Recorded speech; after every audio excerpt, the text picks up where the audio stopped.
Once a year, we all gather round and tell each other scary stories, read scary books, watch scary movies. And to that I say, welcome to October.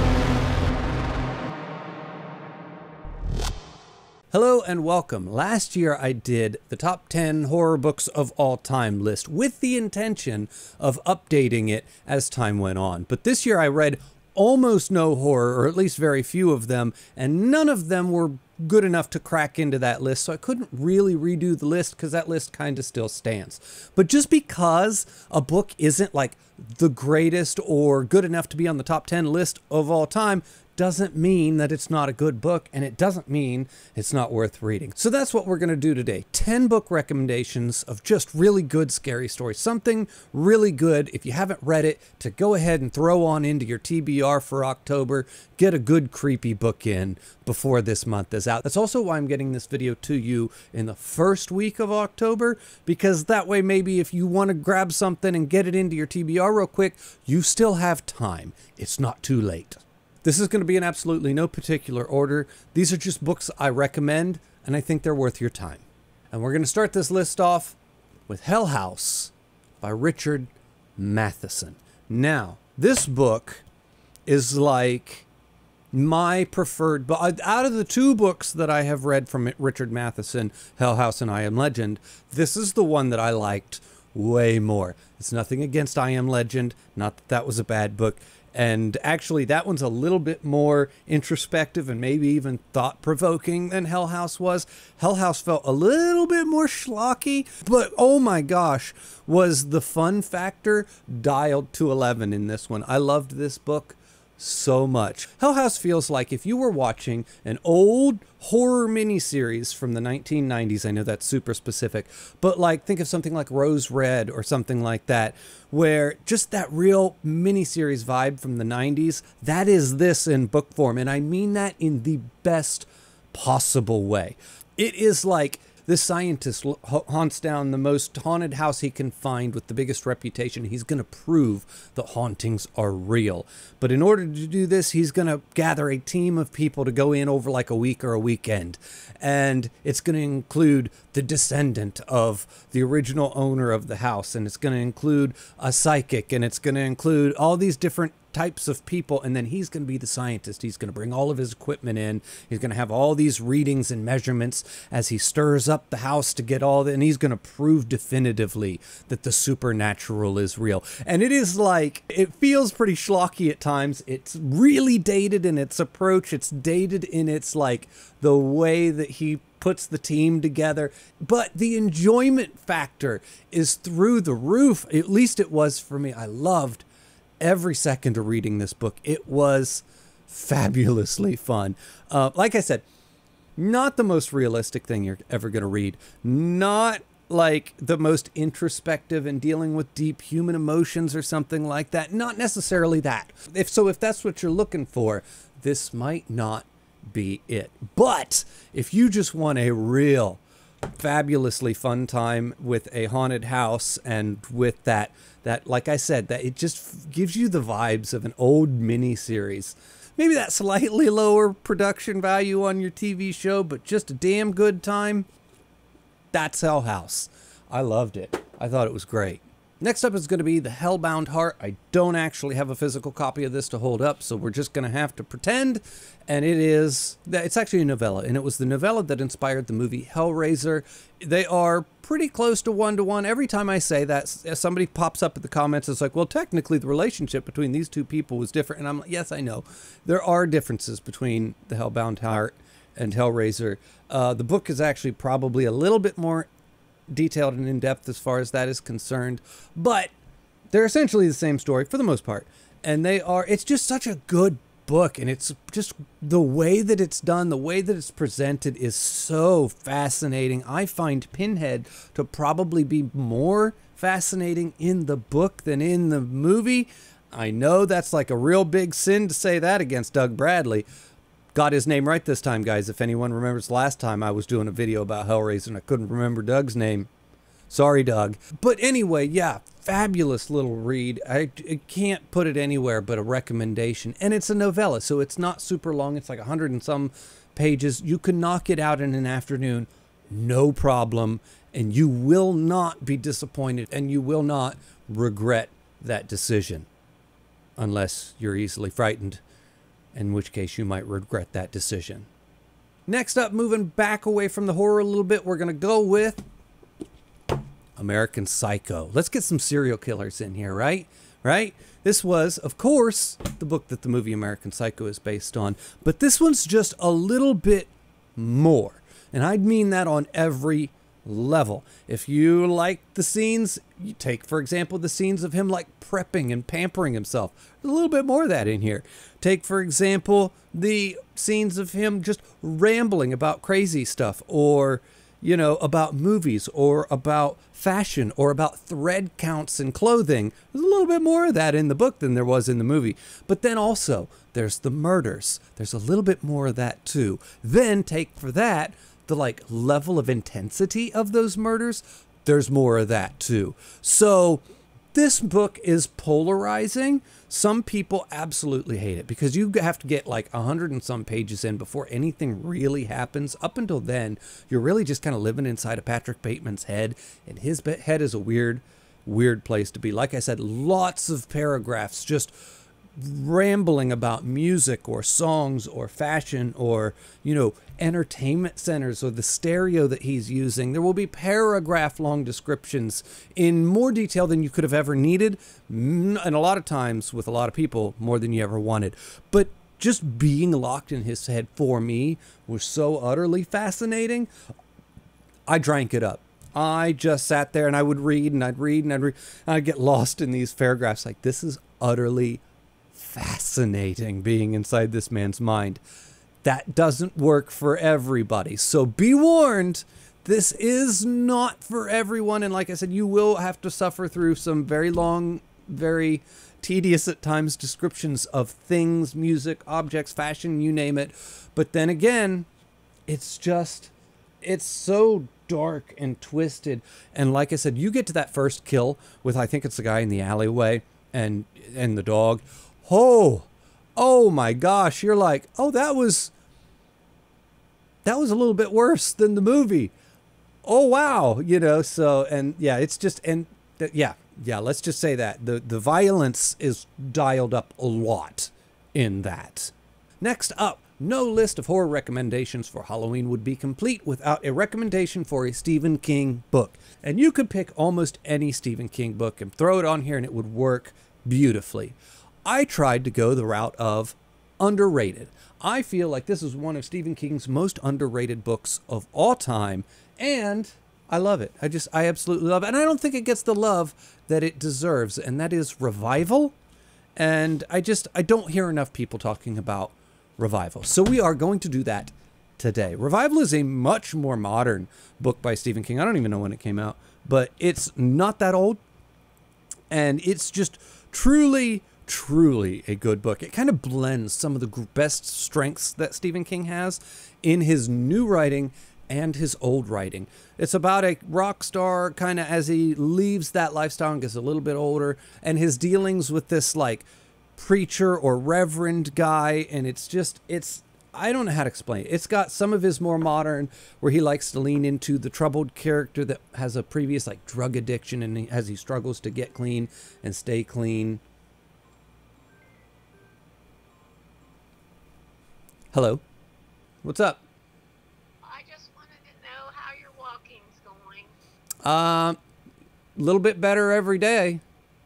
Is it like from last week to this week? What do you think? I have no idea. It feels pretty similar. It's really slow going, but I'm getting better. And she gives you 6 weeks, right? 6 weeks till my next appointment. And when will that be at? I don't know much time has went by. It's October 30th on Dad's birthday. Oh, that's right, Dad's birthday. And I remember I was going to have him drive me up there as my birthday present to him. That's right. That's what you told him. Oh, now I am so lost. That took 12 minutes. 12 minutes is how long that took. So now I have no idea where I was. We were saying something about Stephen King revival. Thanks, Mom. Thanks a lot. Now I'm lost. I think I was talking about the strengths and weaknesses. Strengths. This book kind of combines the strengths of Stephen King's new writing with his old writing. The aging addict who is going to be trying to maintain their sobriety and living that while being tempted, while just being down and out in general, which is something he has done several times, and he just does it exceedingly well. It's kind of like his coming of age stories. He's done several of those and he just nails it every time. And he's going to mix that with some real, genuine horror. And I would argue that this is one of his darkest books that he has written in a while, at least at the time that I read it. I was like, oh shit.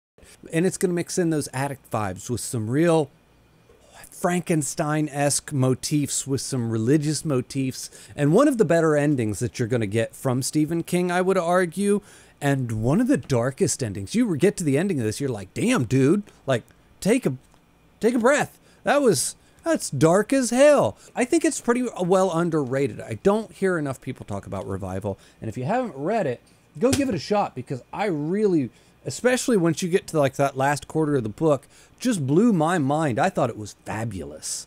Next up, we're going to go with Necroscope by Brian Lumley. And this one is a little bit less horror and a little bit more just good, genuine fun. This is about a necroscope, which is a man who can speak with the dead, so long as he's within like a certain radius of where the body was or where they died. And he can have conversations with the dead and whatnot. And he's our main character, our main focus. Then on the other side of the story, there is a guy who is a necromancer. And he has very, very similar powers, but kind of a little bit different. But he can speak to the dead as well. But he is in the Soviet Union. This is back in the 1980s. And it's got this real like Cold War vibe to it. Like our main character's in the United States and he's going to end up with this organization.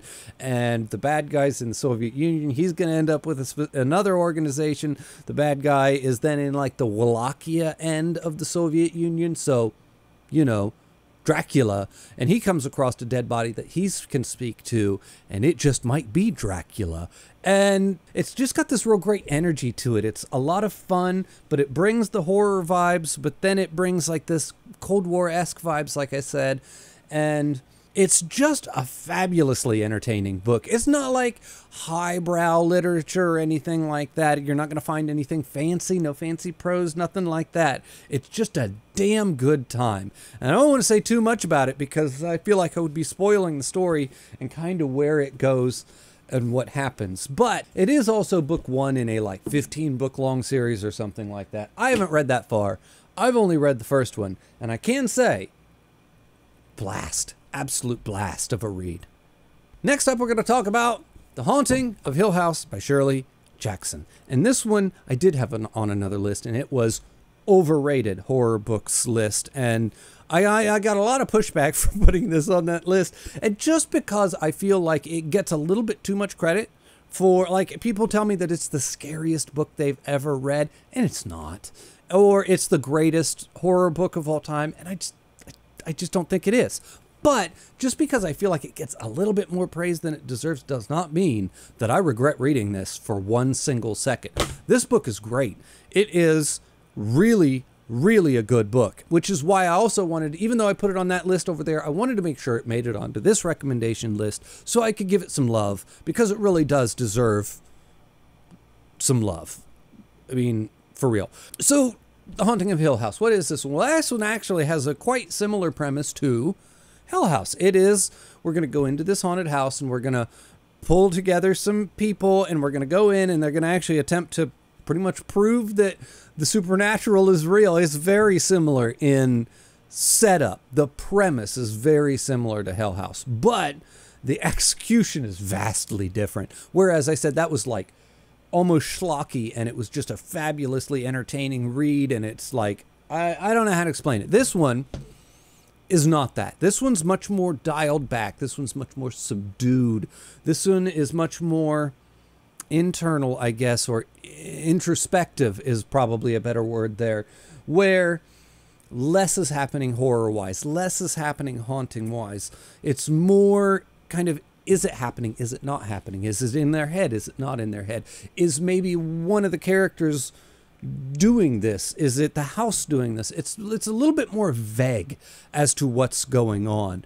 And it's, like I said, it's a little bit more introspective, and it's a much more of a character piece on your main character. What is her name? I don't know. The main girl. It is much more of a character piece on her and her relationship with the haunting and the house than, say, the other one was. And very good book. Just really good stuff. It's just maybe not as great as everybody seems to say it is.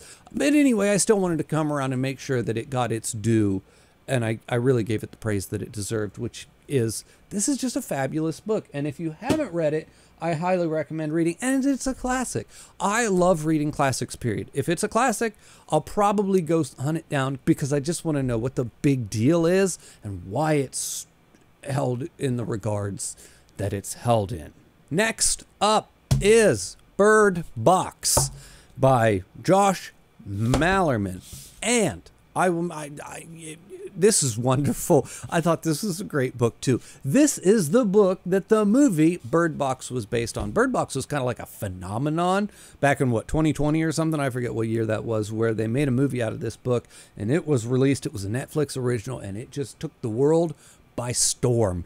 And it's, you know, the story of something happens. Some creature comes down, and if you look at the creature, you die. You go insane and you commit suicide. So everybody walks around with their eyes closed or their windows covered or blindfolds on, and it's about this woman and her kids and how they're going to survive. And it's intercut between two time periods. Her a few years ago when the creatures first landed, and her now a few years later with these two young kids, and she's going to try not to die while she gets to this supposed sanctuary where their creatures aren't there. And it's just, oh my God, it's so good. It's such a fabulous read, and the descriptions and the way that he does it and the way that he executes is wonderful. It's like, because everybody's blindfolded and you can't see anything, the world is so vague, and there's only audio descriptions, obviously, and you're just completely devoid of vision. And just the atmosphere and the tension that he is able to build in the book is just like, just chef's kiss. It is so good. It's hard to explain just how well done the book is in terms of atmosphere, mood, and tension. And by extension, I'm going to add in Mallory, which is the sequel to Bird Box. If you're going to read Bird Box, you might as well go get Mallory, because Mallory is the direct sequel. It is what happens to her and these kids directly after, and it is just every bit as good as Bird Box. Maybe not. I probably, if I'm being honest, I probably liked Bird Box a little bit better, but it was still very good. And you might as well just grab the next one and keep going, because I thought Malerman, for what it's worth, did just a beautiful job with the way that he wrote Bird Box. And it's not a long book, so you can knock it out relatively quickly. Next up, Spiral by Koji Suzuki. Did I get that right? Yes. And this is the sequel to The Ring, the book that the movie The Ring is based off of. And this is absolutely wonderful too. And this is an interesting book because this is the sequel to The Ring, and it is a direct continuation of the story from The Ring. And there are like characters in this book. The main character is directly tied to one of the main characters from the last book and runs into the other main character from the last book. So like everything's tied together, and everything is a direct continuation of the last book. Yet, if you wanted to read this as a standalone book, you could. You don't have to read the first one to understand what's going on in this one. Very interesting way that he worked it together. When it's like direct continuation, but don't worry about reading the first one. This works as a standalone. I'm like, does it though? Yeah, I'd say it does. Now, having said all of that, and said that this is a great book, it really is a fabulous read. I love these Ring books. I really like the Ring books. I will say, once again, this is another sequel that is a step down from the original. But oh my God, that Ring book, I read it in one afternoon and almost in one, I think it was 2 sittings, but it was almost one sitting, because if I didn't have to stop and get up and do something, I probably wouldn't have. That book, I was so locked into the Ring. I was just chewing through it. This one didn't have me quite like the Ring did, but I thought it was great. And I think it was just, this one is more about this guy, and he's a surgeon, and he's do this investigation into the dead bodies of all these people that have died from the Ring, and he's trying to figure out how it works and what's making them die, and how the actual virus that is spread by the movies is spread. It's a little bit more of trying to figure out how this all works, and that to me was a little bit of a step down, just because it was more interesting when you didn't know what the fuck was going on. Just creepy videotapes and people dying, and just the tension and the mood and the atmosphere. But that doesn't change the fact that this was still a wonderful read. I actually have not read Loop yet, which is the 3rd book in this trilogy, but I will be getting to that someday, because these are good ass books and I highly recommend them. What else can I say? And then last but not least is Ghost Story by Peter Straub, or Straub. I don't know how you say that. It's about the Chowder Club, or whatever that club, I think that's what it's called. And these group of old men that get together and they tell scary stories to each other every single year. They've been doing this for years. But this year it's a little bit different, because one of them has died. And they're going to bring in his nephew, because they want his help to figure out what happened and how this death happened. And then he gets in on the stories. But what do these stories have to do with each other? And what do they matter? There's also this weird opening scene with like this guy that kidnaps a little girl and like ties her up, and it's really gruesome. Like this opening scene, you're like, what the hell is going on? And so the whole time you're trying to figure out, what does this opening scene have to do with anything? What do these stories have to do with anything? What do these stories have to do with each other? What do these stories have to do with these men's past? And it will all start to kind of come together. It'll all start to kind of fall in line. It'll click, and it will, even that opening scene will eventually make sense by the end of the book. And it's just a fascinating little read. I thought it was fabulous. I read this actually in preparation to read The Talisman, just because that's a book that's like a collaboration between Stephen King and Peter Straub, and I wanted to have an example of Peter Straub's writing under my belt before I read something that he collaborated with King on. Anyway, whatever, that kind of, what I don't even know what that kind of has nothing to do with anything, but I thought it was great. I really did. Stephen King, I think, said this is the scariest book he ever read. Stephen King, I think, said this is the scariest book he ever read. No, it's not, Steve. You are wrong. But that doesn't mean it's not a good book. And I highly recommend that you go read it. Anyway, everybody, I think that wraps it all up for my video here, where I am channeling my inner James McAvoy. And as always, the link for my Patreon's in the description below. The link for my Discord's in the description below. Thank you for watching, and I'll see you next time.